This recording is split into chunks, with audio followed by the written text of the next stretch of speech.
हिजाब की किस्में नहीं होती, हिजाब एक ही होता है, बस एक। और बिल्कुल ऐसा जैसा कुरान मजीद में कहा गया है। ईमान वाली औरतों से कह दो अपनी नजरें नीचे रखे ताकि दूसरे मर्द की तरफ नजरें ना जाए। अपनी जीनत जाहिर ना करें सिवाय उसके जो जाहिर है, और अपने दुपट्टे अपने सीनों पर डाल के रखा करें, समझ गई?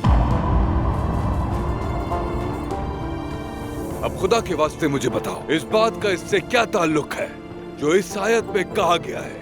आप बात को बढ़ा रहे हैं बाबा, आजकल तो हर कोई ऐसे ही करता है।